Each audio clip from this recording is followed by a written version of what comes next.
చంద్రబాబు నాయుడు గారిని సూటిగా ఒక మాట అడుగుతా ఉన్నా. ఏమయ్యా చంద్రబాబు, కమ్మవారు మా పార్టీలో ఉంటే ఏమైనా నీకు అభ్యంతరం? మా చంద్రబాబు అని అడుగుతా ఉన్నా. కమ్మవారు పుట్టింది కేవలం చంద్రబాబు నాయుడు గారికి ఊడిగం చేయడం కోసమే పుట్టారట. ఏం పాపం చేశానని నాగమల్లేశ్వరరావును చంపారు అని చంద్రబాబు నాయుడు గారిని గట్టిగా తీస్తూ అడుగుతా ఉన్నా.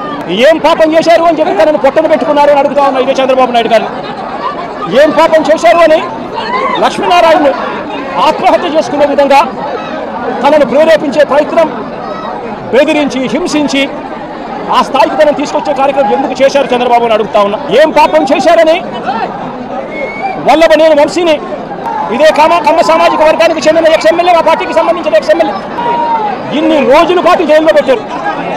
ఒక కేసులో బెయిల్ వస్తేనే బెయిల్ వచ్చేదాకా గమ్మనుంటారు. బెయిల్ వచ్చిన తర్వాత వెంటనే ఇంకొక కేసు కడతారు. మళ్ళీ జైల్లోనే పెట్టే కార్యక్రమం చేశారు. ఇవాళకి దాదాపుగా 2 నెలలు దాటిపోయింది. ఇవాళకి కూడా వంశీ జైల్లోనే చంద్రబాబు నాయుడు గారి సేడిజంకు బలవుతూ ఈరోజు వంశీ కూడా జైల్లోనే మగ్గుతూ ఉన్నారు. ఏం పాపం చేశారని కొడాలి నానిని మా పార్టీకి సంబంధించిన మరో కమ్మ నాయకుడు, ఆ పార్టీకి సంబంధించిన ఎక్స్ మినిస్టర్ కూడా ఏం పాపం చేశాడు అని చెప్పి తన మీద తప్పుడు కేసులు బనాయించి తనని హరాస్ ఎందుకు చేస్తా ఉన్నారని అడుగుతా ఉన్నా. ఇదే చంద్రబాబు నాయుడు గారు ఏం పాపం చేశారు అని అబ్బాయి చౌదరి, బెంగళూరుకు సంబంధించి మా పార్టీకి సంబంధించిన ఎమ్మెల్యే, ఎక్స్ఎమ్మెల్యే, ఏకంగా 9 కేసులు పెట్టారు. ఒక కేసు అయిపోయిన వెంటనే మరొక కేసు పెట్టి అబ్బాయి చౌదరిని చిత్రహింసలు గురి చేస్తా ఉన్నారు. నా పక్కనే దేవనేని అవినాష్ ఉన్నాడు.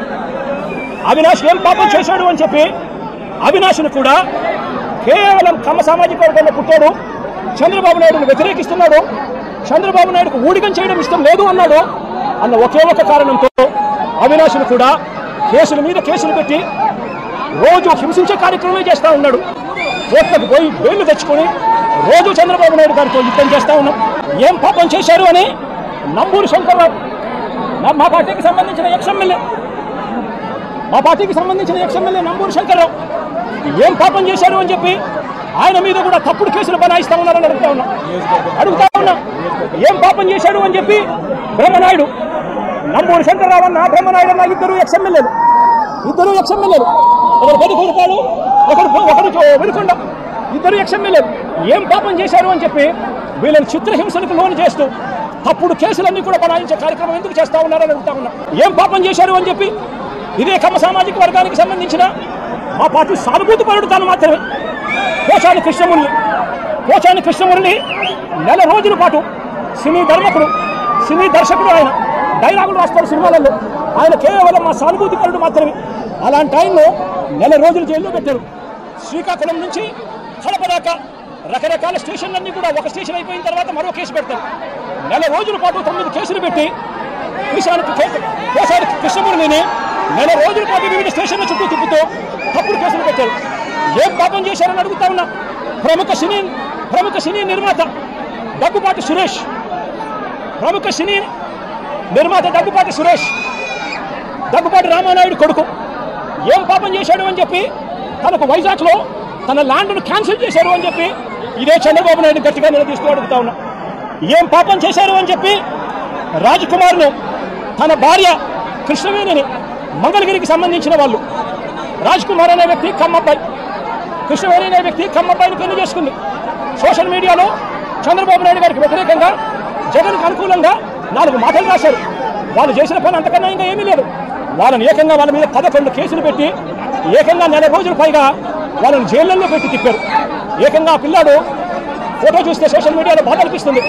లోకేష్ ఫోటో పెట్టి ఆ పిల్లడు రాజ్కుమారు మోకాళ్ళ మీద నిలబడి ప్రాధేయపడతా ఉన్నట్టుగా దగ్గరుండి వాళ్ళ తెలుగుదేశం సంబంధించిన కార్యకర్తలు కొట్టి ఆయనతో చొక్కా ఇప్పించి ప్రాధేయపడేట్టుగా చేస్తా ఉన్నారు. ఏమయ్యా చంద్రబాబు, కమ్మారంటే కేవలం నీకు ఊడిగం చేయడం కోసమే పుట్టారా? నీకు తోడు ఒక ఈనాడు, ఒక ఆంధ్రజ్యోతి, ఒక TV5, మీరంతా ఒక దొంగలముత, మీరంతా రాష్ట్రాన్ని దోచుకున్నది మీరంతా కూడా పంచుకోవడం, ఇది మీరు చేస్తా ఉన్న పని. మీ పనిలో మీకు చంద్రబాబు నాయుడు గారు అనే వ్యక్తి ముఖ్యమంత్రిగా ఉండడం, మీరు దోచుకునేదానికి మీకు అవసరం.